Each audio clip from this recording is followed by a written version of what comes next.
What is going on, guys, and welcome back to the film room. Got a quick little video for you today. As I mentioned, going into this offseason, we're going to be going through each of our upcoming free agents as to whether or not we're going to re-sign them, and one of those guys happens to be Jourdan Lewis. Going to be getting into a bit today some of the weaknesses of Jourdan Lewis, some of his strengths, and where I think he could fit in well in this new Dan Quinn scheme, and reasons I might want to re-sign him or not re-sign him. Appreciate you all for stopping by. Definitely don't forget to click that subscribe button, and let's go on and get into some Jourdan Lewis film. My greatest concern, and if we do bring Jourdan Lewis back, I really do not want to see him in man coverage a lot, if at all. He just resorts more to grabbiness and trying to slow down the receiver with his hands rather than sticking with him on the route with his athleticism. Jourdan Lewis this past season actually led the defense in penalties with 8. Actually, I believe led the team in penalties with 8, not just the defense. And that included 4 pass interferences, 3 holdings or 2 holdings, and then 1 illegal contact.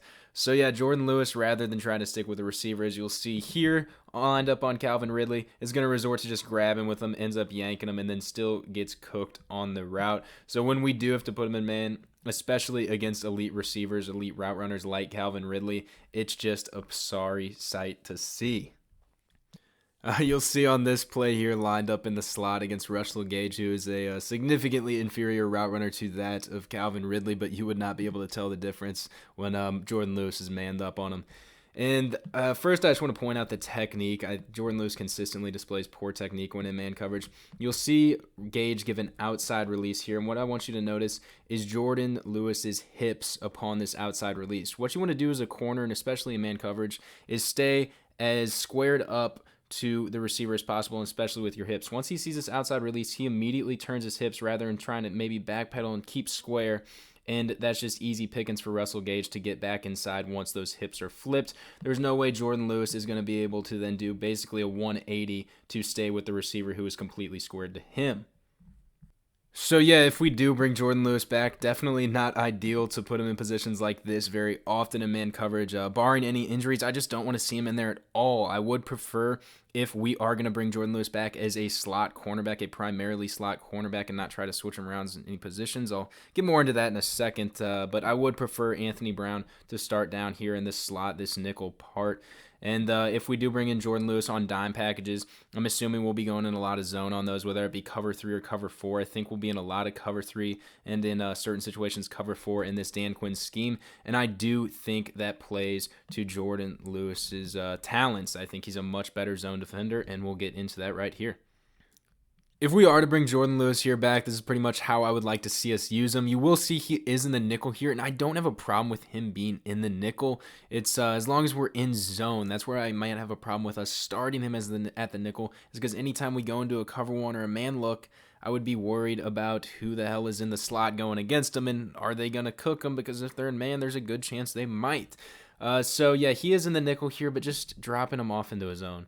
He doesn't have to worry about squaring up or anything, just kind of nonchalantly going into a zone and then being able to come down and make a play on the football. I feel like Jourdan Lewis is a very instinctual player.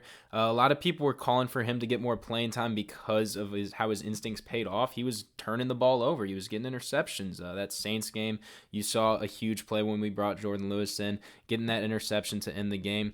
But yeah, just putting him in a zone, doing something like this, and coming down and making plays on the football, or just protecting an area of the field, not having to assign him to a receiver who is likely more athletic than him, and that he can't stick with, at least with technique. He might have to rely on penalties to stick with a guy. Something I had mentioned with Jourdan Lewis was instincts, and you'll see that on this play here, and I'll show 1 or 2 more displaying that. But just understanding, not falling for the play action, and then getting outside to make a play on this football.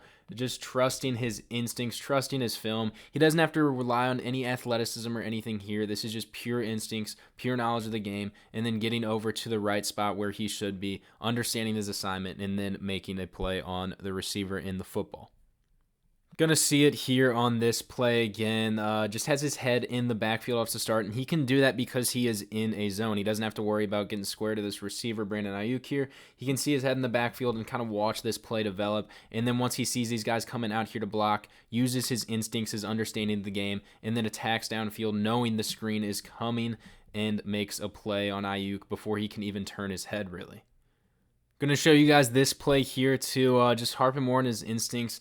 And the reason I want to put such an emphasis on his instincts is, well, for two reasons. One, you'll see a lot of offenses do stuff like this, misdirection, motioning a guy across, having him run back across the line of scrimmage, and then he'll usually have a lot of space to run for an easy first down.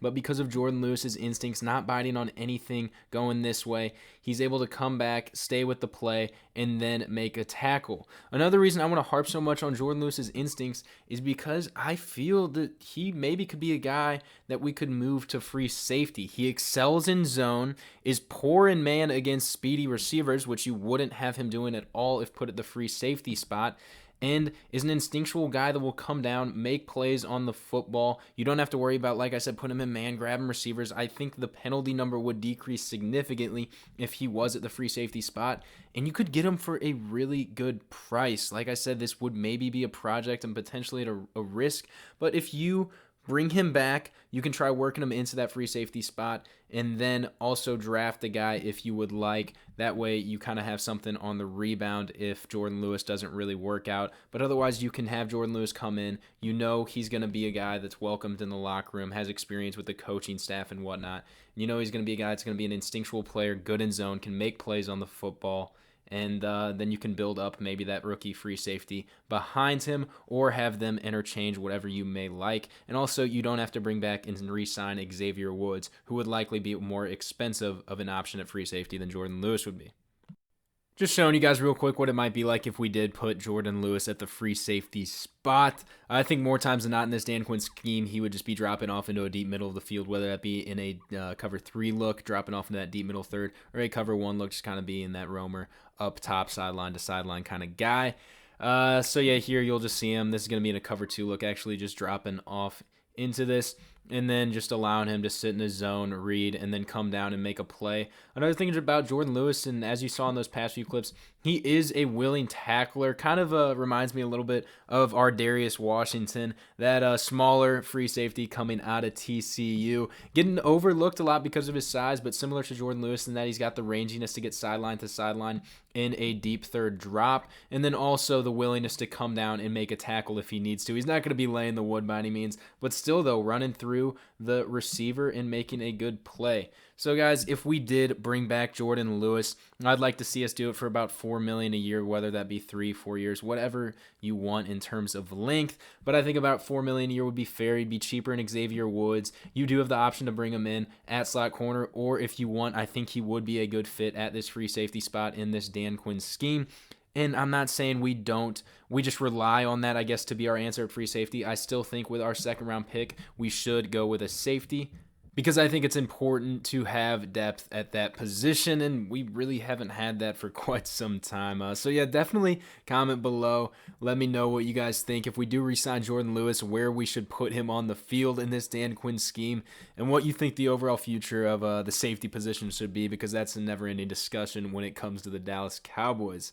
Once again, guys, do not forget to subscribe and like the video, and I appreciate you all for stopping by as always, and I will see you in the next video.